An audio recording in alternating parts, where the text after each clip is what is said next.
थोड़े चले पहला गप छोड़ू ने ओई समय में नहीं बुझिए कि अखन महाप्रसाद छथिन आ महाप्रसाद के अनादर कखनो नहीं करी।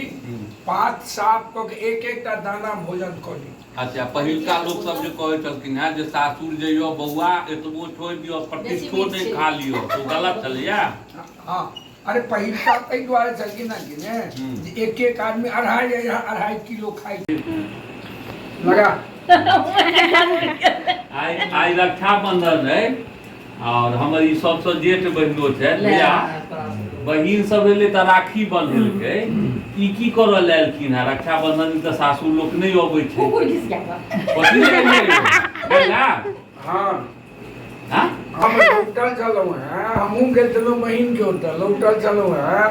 जे हिनका ल के गाम चल जाए लेकिन परंतु वरुण देव ई नहीं चलो दिलखिन कहलखिन है अहाँ के दाना पानी बेलोजे में नहीं नहीं आरे वो तो छोड़ो ले हम कारो से हां देबै त चलू कारो से हम छोड़ रात में नहीं जेबै ये बाइक से ना नहीं कार तो छोड़ दी नहीं जते पहुना जेथिन ने तते पहुना खेथिन कहां ने अच्छा एगो चीज कहू तिलकोर टूटे या कि गुलगुला के खाइ छियै सत बात तिलकोर के चूरी के खा जाइ छी गुलगुला के नहीं हां चूरी के अच्छा ओ की कहै छले बैंगन के तरुआ नहीं देलक से कहै ना भेटल भेट गेल हैया बदमान दान भेल बैंगन के तरुआ ये खाइ छी ओ बुझलो नहीं थे कौन मिठाई से सफेदे ये मीठ वाला है तो चीनी वाला वो ओकरा देब हम लोग सुखल वाला छै बुझे कन्या तो कहीं होला नहीं दीदी नहीं खाए वाला नहीं अच्छा एगो भात तुम्हारा रसगुल्ला से खाइए नहीं तो रसगुल्ला लगोबे या देखियो मान सहित विषकाई के समूह भयो जगदीश सासुर में भोजन काल में जे चीज भेट जाए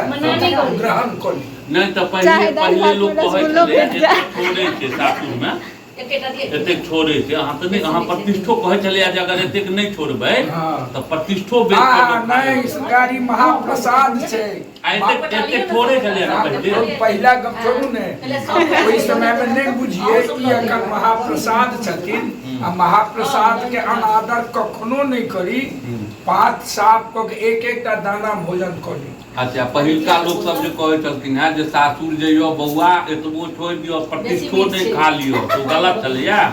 हां अरे पहिलका कई द्वारे छलखिन ना कि ने एक एक आदमी 2.5 किलो खाई छलखिन अगर 100 ग्राम के नार छै पहिलका लोग के बड़ एक्सपीरियंस आप पैसा ओकर कारण छै जाजी जे आप मेहनतो लोक नहीं करे छै पहले लोग मेहनत करे कोदारि चलबे लोग के पहुंचे हां आप लोग नहीं कोदारि चलबे छै त कतौ से पचते। हां त टाइगर के हम जवाब दै छी से सुनियो पहिलका लोग जे छलखिन ने जे बच्चा जे जन्म ले छलखिन ने तो बच्चा के 6 दिन 7 दिन सोईली में लोग रखे छले हैं। अच्छा रौद लगाबो चलन कोनो तेल के मालिश होई छले रौद नहीं लगबो छले हां अच्छा सुनो ने तकर बाद रौद नहीं लगबो नहीं उनका ले लाके जॉनसन के साबुन जॉनसन के पाउडर जॉनसन के तेल बच्चा के आबि जाय गप कथि खा पहले दाई दो वीडियो बना के रख लीजिए